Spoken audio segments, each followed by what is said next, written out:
আপনার কি মনে হচ্ছে যে গত কয়েকদিন ধরে একটা চাপা অশান্তি বা অস্থিরতায় ভুগছেন, যেন ভালো কিছু হতে গিয়েও আটকে যাচ্ছে? আপনি কি কাউকে টাকা ধার দিয়েছিলেন যা এখন আর ফেরত পাচ্ছেন না? পুরনো কোনো লোন বা ধারের কিস্তি শোধ করতে গিয়ে আপনি হিমশিম খেয়ে যাচ্ছেন? সংসারে যেন অযথা খরচ নেমে আসছে? কিংবা কর্মজীবনে আপনি প্রচুর সমস্যায় আছেন? শেয়ার বাজারে কিংবা হঠকারী কোনো সিদ্ধান্তে আপনার লোকসান হয়ে গেছে? তাহলে আজকের ভিডিওটি আপনার জন্য। নমস্কার বন্ধুরা, তুলা রাশির জাতক ও জাতিকাদের জন্য 23শে এপ্রিল থেকে 27শে এপ্রিল এই সময়টি আপনাদের জীবনে কেমন কাটতে চলেছে। মাসের শেষের দিকের এই 5টা দিন আপনার জীবনে কি মোড় ঘুরিয়ে দিতে পারে? তো চলুন দেখা যাক। আপনার পঞ্চম ভাবে রাহুর অবস্থান আপনার চিন্তাধারায় যেমন নতুনত্ব আনবে, তেমনি কিন্তু হঠাৎ কোনো সিদ্ধান্ত নেওয়ার প্রবণতাও বাড়িয়ে দিতে পারে।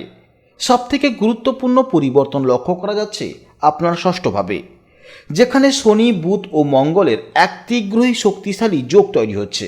এই তীগ্রহী যোগের কারণে আপনার প্রতিদ্বন্দ্বীদের ওপর বিজয় লাভের ইঙ্গিত দিলেও কর্মক্ষেত্রে অতিরিক্ত পরিশ্রম এবং আইনি বা ঋণ সংক্রান্ত বিষয়ে আপনাকে কিন্তু অত্যন্ত কৌশলী ও ধৈর্যশীল হওয়ার বার্তা দিচ্ছে। একই সময়ে আপনার সপ্তমভাবে সূর্যের অবস্থান আপনার ব্যক্তিত্বে এক তেজস্বী ভাব নিয়ে আসবে, যা আপনাকে সামাজিক ও পেশাগত ক্ষেত্রে নেতৃত্বের আসনে বসাতে পারে। তবে এই সময় জীবনসঙ্গী কিংবা পার্টনারশিপ অংশীদারের সাথে কিন্তু অহংকার বোধের লড়াই এড়িয়ে চলা বুদ্ধিমানের কাজ হবে। অন্যদিকে তুলা রাশির অধিপতি শুক্রের নবমভাবে অবস্থান করায় আপনার জন্য কিন্তু এক বিরাট রক্ষাকবচ হিসেবে কাজ করবে, যা ভাগ্যের সহায়তায় অমীমাংসিত কাজগুলো কিন্তু পূর্ণ করতে সাহায্য করবে এবং আধ্যাত্মিক ভ্রমণে সুযোগ তৈরি করবে। পরিশেষে একাদশভাবে কেতুর অবস্থান আপনার আয়ের ক্ষেত্রে প্রচলিত ধারার বাইরে গিয়ে ভিন্ন কোনো উৎস থেকে লাভের সম্ভাবনা দেখাচ্ছে। সামগ্রিকভাবে এই 5 দিন আপনার জন্য ধৈর্য, সাহস এবং সঠিক কৌশলের মাধ্যমে প্রতিকূলতাকে অনুকূলে নিয়ে আসার এক সুবর্ণ সুযোগ। এই সময় তুলা রাশির জাতকদের চরিত্রে এক অদ্ভুত নির্ভীকতা এবং কৌশলী মনোভাবের সংমিশ্রণ দেখা যাবে।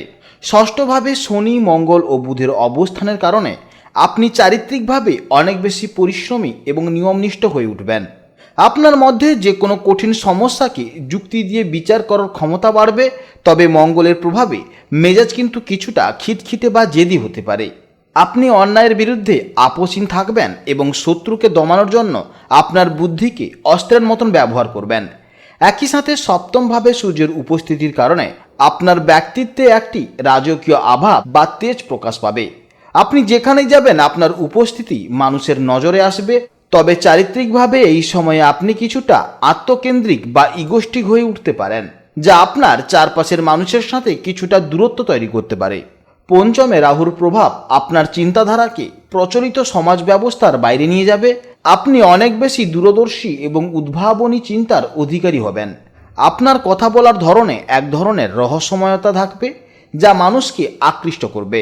সবশেষে নবম ভাবের রাশির অধিপতি শুক্রের অবস্থানের কারণে আপনার চারিত্রিক কঠোরতার মাঝেও এক ধরনের আধ্যাত্মিক কোমলতা এবং শিল্পবোধ বজায় থাকবে। আপনি বাইরের থেকে লড়াকু মনে হলেও মনের ভেতর এক গভীর শান্তি এবং ন্যায়ের প্রতি টান অনুভব করবেন। একাদশের কেতুর প্রভাবে আপনি জাগতিক প্রাপ্তির চেয়ে মানসিক সন্তুষ্টিকে বেশি গুরুত্ব দেবেন। এছাড়া যে কোনো জটিল পরিস্থিতিতেও আপনার ধৈর্য ও স্থিরতা আপনাকে অন্যদের থেকে আলাদা করে চিনিয়ে দেবে। জেনে নেব এবার কর্মজীবনের সম্পর্কে। এই সময়টি তুলা রাশির জাতক ও জাতিকাদের কর্মক্ষেত্রে এক কঠিন অথচ লাভজনক পরিস্থিতির সৃষ্টি করবে।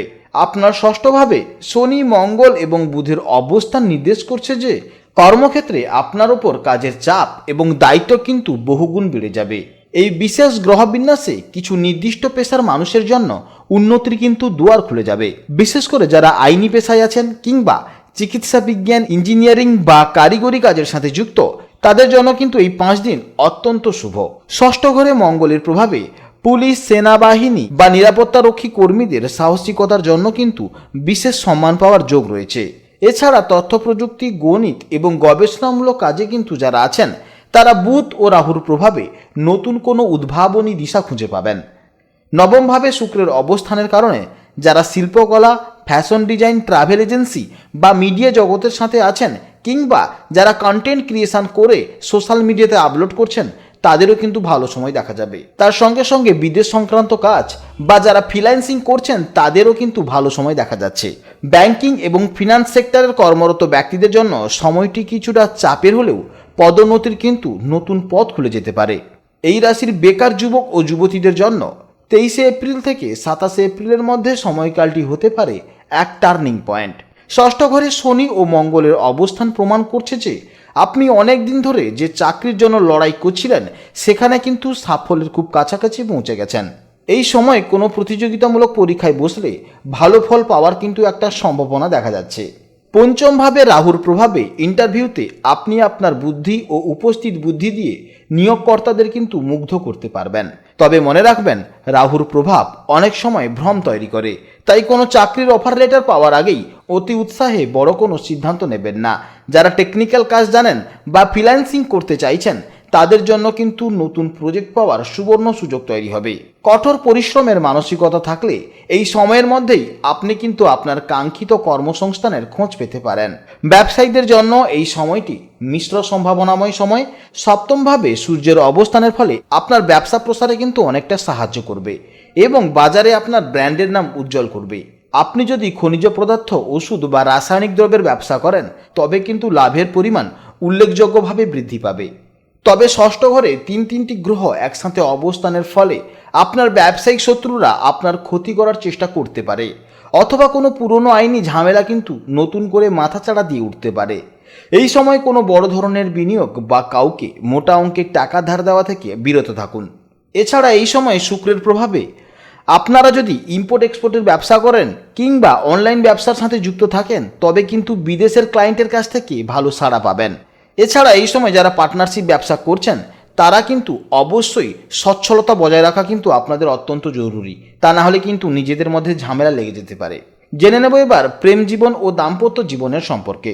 এই সময়টি তুলা রাশির জাতক ও জাতিকাদের সম্পর্কের ক্ষেত্রে এক অগ্নি পরীক্ষার মতো। আপনার সপ্তমভাবে সূর্যের অবস্থান, এর মানে জীবনসঙ্গীর সাথে আপনার সম্পর্কের গভীরতা কিন্তু অনেকটা বাড়বে, কিন্তু সূর্যের তেজ অনেক সময় জেদ বা অহংকারের জন্ম দেয়।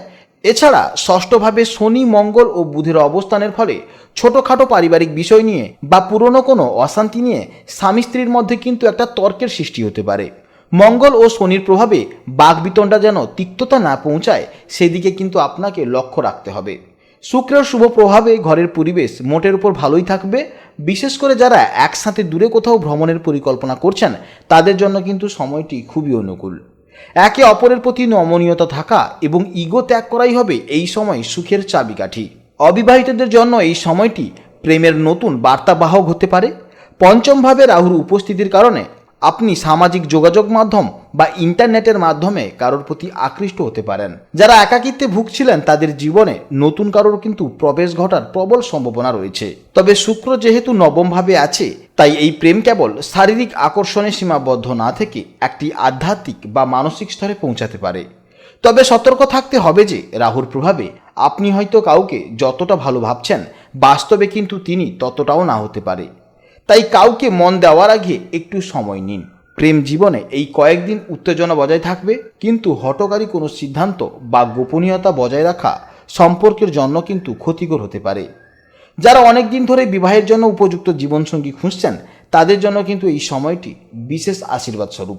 সপ্তমভাবে সূর্যের প্রভাব এবং নবমভাবে শুক্রের উপস্থিতি নির্দেশ করছে যে কোনো শুভ যোগাযোগ আসতে পারে যা আপনার পরিবারের পছন্দ হবে। বিশেষ করে কোনো আত্মীয় বা দূর সম্পর্কের কারোর মাধ্যমে বিয়ের ভালো সম্বন্ধ আসার একটা যোগ দেখা যাচ্ছে। যারা প্রেমের সম্পর্ককে বিবাহের রূপ দিতে চাইছেন তাদের জন্য পরিবারের সাথে কথা বলার এটাই হবে সেরা সময়। জেনে নেব এবার শিক্ষা জীবনের সম্পর্কে। তুলা রাশির শিক্ষার্থীদের জন্য এই 5টি দিন কিন্তু মেধা ও একাগ্রতার এক চরম পরীক্ষার সময়। আপনার পঞ্চমভাবে রাহুর অবস্থান আপনার কল্পনা শক্তি এবং উদ্ভাবনী ক্ষমতাকে বহুগুণ বাড়িয়ে দেবে। আপনি এমন সব জটিল বিষয় সহজে বুঝাতে পারবেন যা অন্যদের কাছে কিন্তু কঠিন মনে হতে পারে। এই বিশেষ সময়ে নির্দিষ্ট কিছু বিষয়ের শিক্ষার্থীদের জন্য কিন্তু সাফল্যের দরজা খুলে যেতে পারে।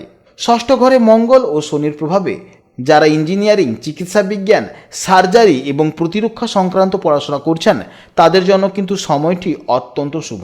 বুধের উপস্থিতির কারণে গণিত, কমার্স, কম্পিউটার সায়েন্স এবং ডেটা সায়েন্সের শিক্ষার্থীদের জন্য কিন্তু নতুন কোনো প্রজেক্ট বা থিসিসে বড় সাফল্য আসতে পারে।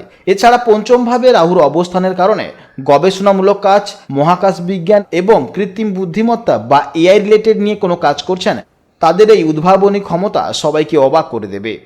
নবমভাবে শুক্রের অবস্থানের কারণে fashion designing, architecture, travel tourism এবং চারুকলা বা মিডিয়া স্টাডিজের শিক্ষার্থীরা সৃজনশীল কাজে কিন্তু বিশেষ প্রশংসা পাবেন। এছাড়া আপনি যদি ভাষা শিক্ষা বা আন্তর্জাতিক সম্পর্ক নিয়ে পড়াশোনা করতে যান, তাহলেও কিন্তু এই সময়টি আপনার জন্য অত্যন্ত ভালো সময়। তাছাড়া যারা বায়োমেডিক্যাল ইঞ্জিনিয়ারিং, রোবোটিক্স বা মেডিসিন নিয়ে পড়াশোনা করতে চান, তাদের জন্য কিন্তু এই সময়টি সেরা সময়। তাই শিক্ষার্থীদের জন্য এই সময়টা অত্যন্ত গুরুত্বপূর্ণ সময়। জেনে নেব এবার স্বাস্থ্য জীবনের সম্পর্কে। 23 থেকে 27 এপ্রিল পর্যন্ত তুলা রাশির জাতক ও জাতিকাদের স্বাস্থ্যের বিষয়টি অত্যন্ত সংবেদনশীল। ষষ্ঠভাবে শনি, বুধ ও মঙ্গলের মতন তিনটি মারাত্মক গ্রহের অবস্থানের কারণে আপনার শরীরে একাধিক জটিল রোগের কিন্তু উপসর্গ তৈরি হবে। এই সময়ে মূলত আপনার শরীরে রক্ত সঞ্চালন, পরিপাকতন্ত্র এবং হাড়ের গঠন, এই তিনটি অংশ সব থেকে বেশি ঝুঁকিপূর্ণ থাকবে। মঙ্গলের প্রভাবে রক্তে সুগারের মাত্রা বৃদ্ধি পাবে কিংবা হাই ব্লাড প্রেশার দেখা দিতে পারে, যা কিন্তু হার্টের উপর বাড়তি চাপ সৃষ্টি করবে। এছাড়া বুধ যেহেতু স্নায়ুর কারক, তাই শনির সাথে এই সংঘাতের ফলে সায়াটিকা বা নার্ভের সমস্যা হতে পারে। এর ফলে কিন্তু সারা শরীরে যে কোনো অংশে, কাঁধে বা হাতে বা পায়ের কাছে ঝিনঝিন ভাব হতে থাকবে। এছাড়া বয়স্করা যারা দীর্ঘদিন পুরনো বাতের সমস্যায় ভুগছেন, তাদের জন্য কিন্তু এই কয়েকদিন যন্ত্রণা কিন্তু আরও বহুগুণ বেড়ে যাবে। ষষ্ঠ ঘরে মঙ্গল ও শনি একসাথে অবস্থানের ফলে শরীরের নিম্নাঙ্গে বা মূত্রনালীতে যে কোনো ধরনের জটিল সংক্রমণ বা ইউরিনারি ট্র্যাক্ট ইনফেকশন হতে পারে। যদি আপনার আগের থেকে কিডনিতে পাথর বা গল ব্লাডারের সমস্যা থাকে, তবে কিন্তু এই সময়ে তীব্র ব্যথার কারণে জরুরি ভিত্তিতে হাসপাতালে ভর্তি হওয়ার প্রয়োজন হতে পারে। এমনকি হঠাৎ করে অ্যাপেন্ডিক্স বা এই জাতীয় কোনো কারণে ছোটোখাটো অস্ত্রোপচার হতে পারে। পঞ্চমে রাহুর প্রভাবে মনের মধ্যে এক ধরনের ভয় বা অ্যাংজাইটিক ডিসঅর্ডার কাজ করতে পারে, যা আপনার অনিদ্রার কারণ হয়ে দাঁড়াবে। সপ্তমভাবে সূর্যের অবস্থানের কারণে তীব্র মাইগ্রেন বা চোখের সমস্যা দেখা যাবে। তাই সামগ্রিকভাবে এই সময় রক্তচাপ নিয়ন্ত্রণ করা, বাইরের খাবার এড়িয়ে চলা এবং কোনো চোট আঘাত বা কাঁটাছেঁড়া নিয়ে অবহেলা না করাই হবে আপনার জন্য সবথেকে বড় সুরক্ষা। তাই আপনি সাবধানে থাকুন এবং সুস্থ থাকুন। নমস্কার, জয়।